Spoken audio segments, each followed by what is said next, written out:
नमस्कार, आप देख रहे हो जनिश्वर, आपके साथ में आंचल श्रीवास्तव। आज की हमारी बड़ी और बेहद अहम खबर। पूर्व आईपीएस और आजाद अधिकार सेना के राष्ट्रीय अध्यक्ष अमिताभ ठाकुर को एसटीएफ ने गिरफ्तार कर लिया। गिरफ्तारी लखनऊ से दिल्ली जाते समय हुई और इसके बाद उन्हें देवरिया साथ ले जाया गया। कारण बताया गया है कि जांच में सहयोग न करना।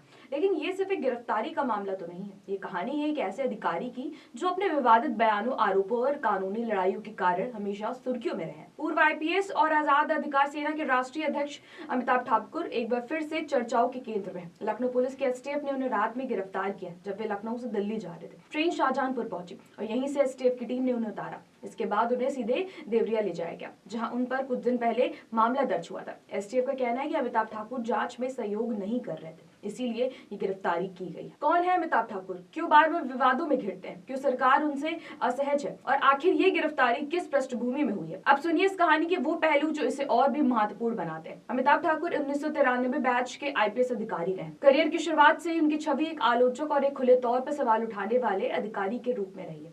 भ्रष्टाचार पर बयान, अधिकारियों पर आरोप और बड़े नेताओं पर खुलकर टिप्पणी, ये सब उन्हें लगातार विवादों के बीच ले जाता रहा है। हाल ही में उन्होंने कानपुर के अधिवक्ता अखिलेश दुबे की संपत्तियों की जांच की मांग की थी। इसके लिए उन्होंने मंडलायुक्त से लेकर पुलिस कमिश्नर तक को पत्र लिखा था। उनके पत्र में गंभीर आरोप थे। सरकारी जमीन पर कब्जा करके किशोरी वाटिका गेस्ट हाउस बनाने का आरोप, कार्यालय में अवैध आवंटन की जांच की मांग, ब्रजकिशोरी दुबे स्कूल को बिना अनुमति संचालित करने का आरोप और मंडलायुक्त कार्यालय के एक कर्मचारी पर अधिवक्ता को सहयोग देने का आरोप। अमिताभ ठाकुर ने कहा कि अगर जमीन पर अवैध कब्जा हुआ है तो आरोपियों से इसकी रिकवरी भी होनी चाहिए। अमिताभ ठाकुर का इतिहास देखें तो वो हमेशा से व्यवस्था पर सवाल खड़े करते रहे और सरकारों से टकराव भी खुले तौर पर लेते रहे। इसी सिलसिले में साल 2021 में उन्हें सरकार ने कंपलसरी रिटायरमेंट दे दिया था। गृह मंत्रालय की स्क्रीनिंग में उन्हें सेवा में रहने के लिए अनफिट घोषित कर दिया गया था। अमिताभ ठाकुर का विवादों से पुराना रिश्ता रहा है। जुलाई 2015 अखिलेश यादव की सरकार, अमिताभ ठाकुर ने आरोप लगाया कि मुलायम यादव ने उन्हें फोन पर धमकाया। उन्होंने लखनऊ में शिकायत भी दर्ज की थी, लेकिन एफआईआर नहीं हुई। बाद में कोर्ट गए और कोर्ट में आदेश पर एफआईआर दर्ज करनी पड़ी। कहा जाता है इसी कारण उस समय की सरकार ने उन्हें सस्पेंड कर दिया था। अतीक अहमद हत्याकांड में भी वो कोर्ट पहुंचे थे। उन्होंने सीबीआई जांच की मांग की, ये कहते हुए कि मामला अत्यंत गंभीर और निष्पक्ष जांच जरूरी है। इतना ही नहीं, उन पर संपत्तियों का ब्यौरा छुपाने का आरोप लगा है। शुरुआती वर्षों की संपत्तियां विवड़ी में कई खामियां पाई गई हैं, जो तब से सवाल खड़े करती रही। रिटायरमेंट के बाद उन्होंने पत्नी नूतन ठाकुर के साथ मिलकर राजनीतिक दल बनाया, आजाद अधिकार सेना। उन्होंने विधानसभा उपचुनाव और स्थानीय निकाय चुनाव भी लड़े।